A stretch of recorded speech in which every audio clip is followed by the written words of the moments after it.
It's a fun little game. The pitfalls of a predictive system. Me. Fear, we hear, is oftentimes a liar.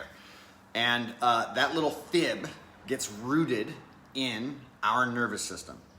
It becomes a pattern we recognize as a threat or unsafe, which is wrapped up in some story we're telling ourselves, which is perfectly normal. This is followed by an outward controlling behavior, though. So these can be like emotional outbursts, like anger, sadness, or reaching for substances like alcohol, drugs, food, even disciplined exercise. However, that does not suggest that there are not times that anger or sadness or having a drink or two or even exercising for that matter are not useful tools. They are, and totally understandable. On the contrary, though, they are not useful when we are trying to regulate a response to something we either do not understand or are avoiding or protecting ourselves from. The very definition of what one could call trauma. So, not to be taken away from a traumatic experience. Here's what this has to do with fear. Our first sense, interoception, is responsible for our internal understanding of our biology. So what is going on in the totality of the system? The limbic system plays a critical role in this process for us and how we respond through behavioral modifications to what we perceive is a threat or unsafe. A car swerving, a threatening individual walks into the room, a bear comes out in the woods, or even the stock market crashing. When a threat is perceived, regardless of it being true or not, our nervous system sends signals for mobilizing energy, even without an outward response yet. If my emotions get wrapped up in something I deem threatening, like that person posted a negative comment on my Instagram post, my sympathetic nervous system gets activated and I get that feeling, right? What is that feeling? Let's see if we can explore that for a moment. So here is the little experiment and why I'm actually wearing a pulse oximeter and just tossing it around here. So this is what we can do. So this little experiment we can use as a learning, is a great learning tool, and its applications are pretty infinite. So you can get as creative as you want with it. And you don't need a pulse oximeter. I'm just gonna use this as a way to show you what's going on and how our perceptive system is actually wrong. So if I hold my breath on an exhale, not hyperventilating, a few breath practices like Patrick McEwen uses with Oxygen Advantage have used as a tool, I come to a place pretty quickly where my panic switch hits if I continue to hold my breath. All of us vary on the timing here, right? So this panic switch is tied up in our limbic system, namely the amygdala, which plays a critical role in how we modulate carbon dioxide, okay?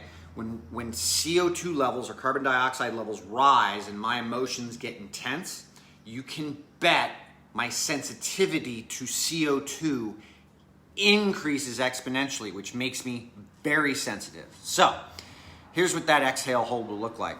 I actually sit at around 100 SpO2 because I do a lot of low oxygen training and I've been talking, so my heart rate's just slightly elevated. But I'm gonna hold on an exhale hold right now. So,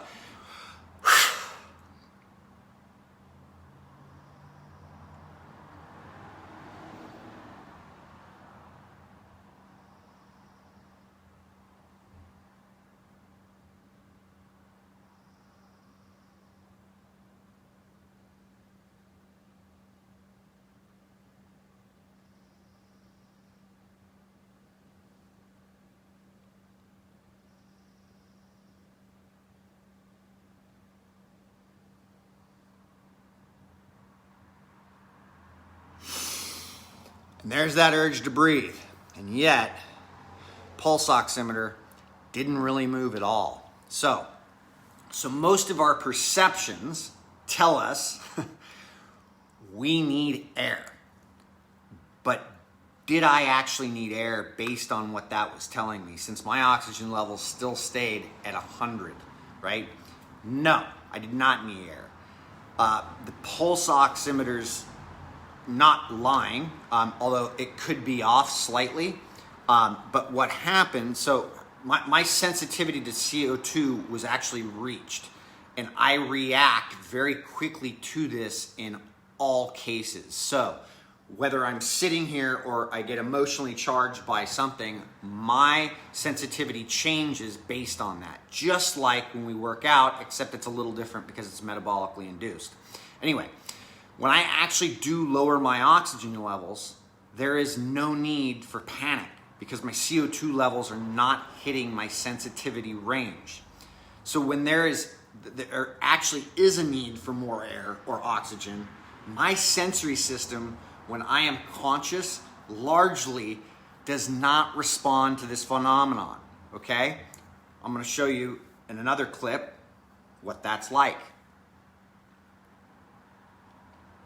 Check, check, check, check, check, check, check, check, check, check, check, check, check.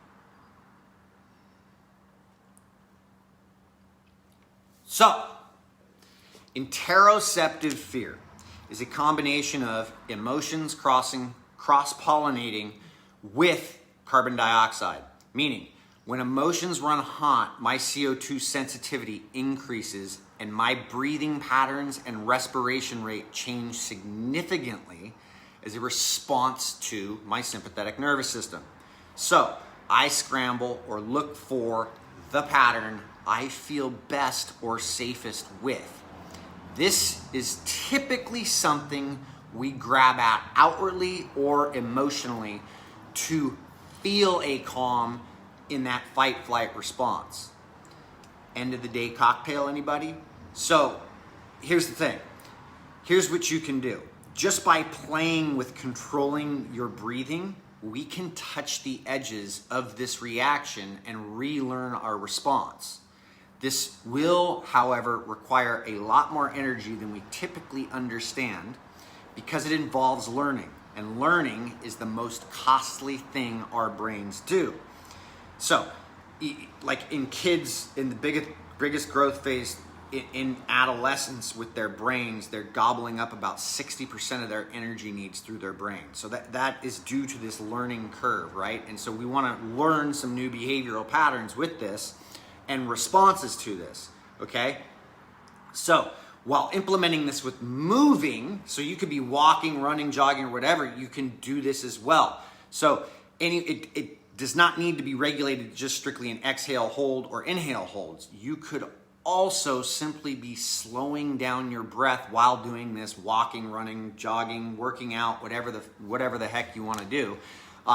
Or activity. It learn to just touch these edges where that urge to breathe just starts to creep in, right? Or just past that, and see how far you can get with that each time, then allow yourself to recover and get your breathing back to normal and let it normalize. The key here to this is getting it to normalize back to a normal place through finding those stress point edges and then pulling back. Simple tool that'll change how you perceive fear.